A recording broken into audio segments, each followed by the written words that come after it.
My name is Cassidy, and I'm 29 years old.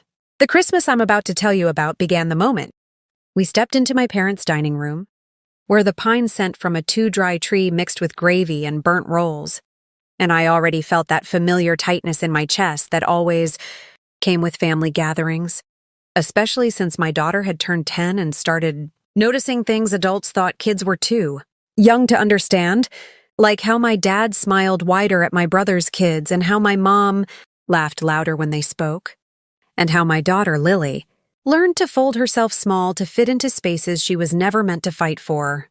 The table was long and polished, place cards set out like rules, and before coats were even off, my dad's voice cut through the room, sharp and commanding as Lily slid into the empty chair beside me, and he said it like a verdict. "That seat is for my real grandkid. Get out!" And before I could even stand, he shoved the back of her chair, not hard enough to bruise, but hard enough to humiliate. And my 10-year-old daughter hit the floor in front of the whole family while silverware rattled and nobody moved. Nobody spoke. Nobody even gasped, as if silence was safer than choosing a side. Lily's palms slapped the rug. Her eyes went wide with shock more than pain, and I remember the exact thought that burned through me. Not anger first, but clarity, because in that second I saw every holiday before it, every birthday where her gift was smaller, every photo where she was placed at the edge, every time my dad corrected someone who called her his granddaughter, saying, "She's not blood," and my mom would sip her wine and pretend not to hear.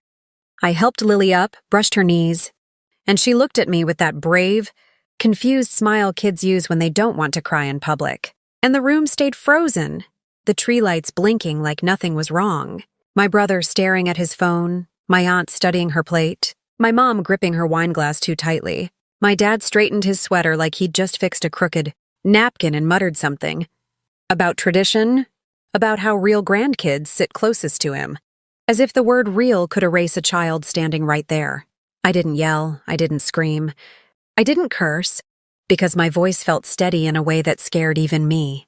And I said 4 words quietly, clearly, enough for everyone to hear, words that cut through the room sharper than any shout.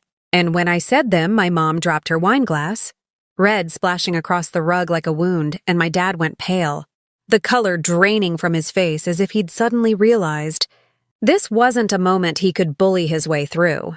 Lily clutched my hand, and I felt the tremor in her fingers.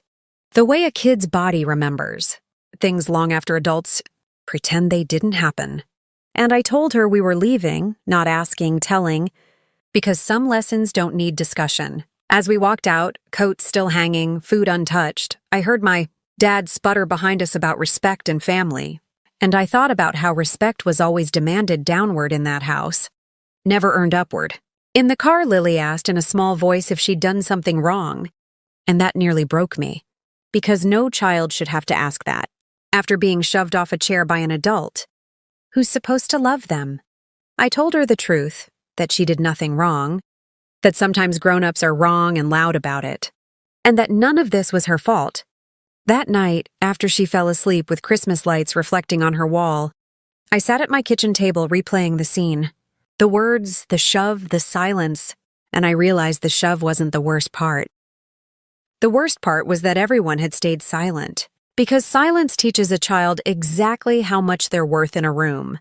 I thought about all the times I'd swallowed comments to keep the peace, how I'd told myself it was easier to endure than to fight, and how that choice had just put my daughter on the floor.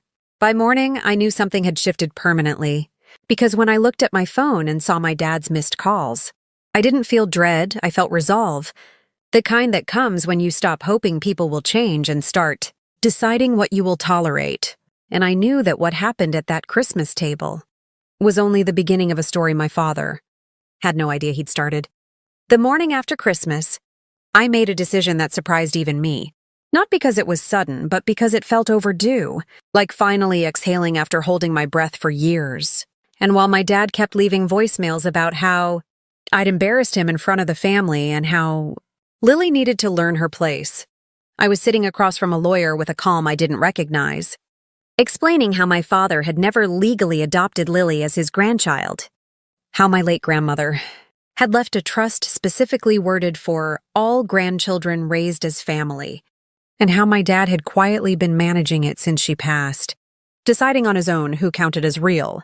The lawyer listened without interrupting, then asked one question that changed everything. Had Lily been living with me full-time since she was a toddler, supported emotionally and financially as my child, presented publicly as his grandchild, and when I said yes, he nodded slowly and said my father didn't get to redefine family just because it suited him. And that shove at the Christmas table wasn't just cruel, it was evidence. A week later, while my dad was probably still telling relatives how dramatic I was, a lawyer knocked on his door, not with holiday cheer but with papers. And inside those papers were words my father had never expected to read. Words about fiduciary duty, about misuse of authority, about how excluding one child while benefiting others could unravel everything he thought he controlled. When he called me this time, his voice wasn't angry. It was thin, asking what I'd done, and I told him exactly what he'd done first, reminding him of his own words. That seat is for my real grandkid. Get out! And how those words didn't just echo in a dining room, they echoed in legal language too, because intent matters, patterns matter, and the truth has a way of finding doors to knock on. My mom showed up at my place days later, eyes red, saying she never meant for things to go that far, and I told her that far was a 10-year-old on the floor, while adults stared at their plates. That far was years of silence, and that dropping a wine glass after the fact didn't clean the stain. Lily overheard part of that conversation, and later she asked if Grandpa was in trouble, and I told her no one was in trouble for telling the truth.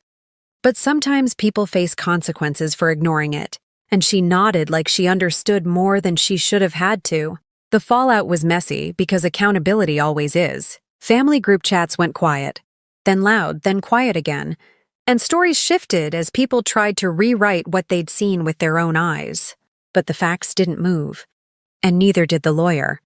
When the trust was reviewed, it turned out my grandmother had anticipated exactly this kind of gatekeeping, leaving clauses my dad had skimmed over because he never thought anyone would challenge him. Clauses that recognized Lily fully, explicitly, as family. No asterisks, no blood tests, no approval required. The day it was finalized, I didn't feel triumphant, I felt relieved. Because the win wasn't money or validation. It was knowing that my daughter would never again be told she wasn't real enough to sit at a table. My dad avoided me after that.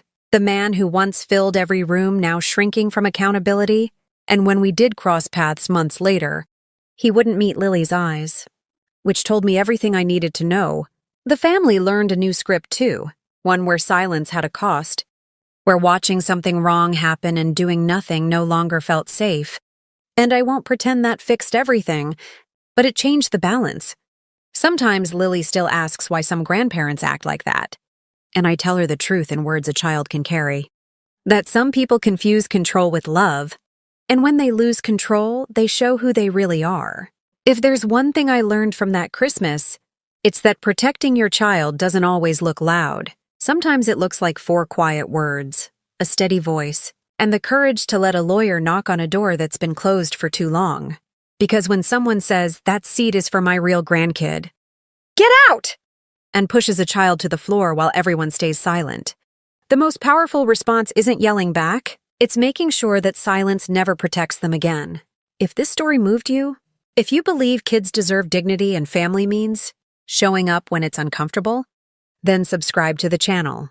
Because stories like this deserve to be heard, remembered, and never repeated.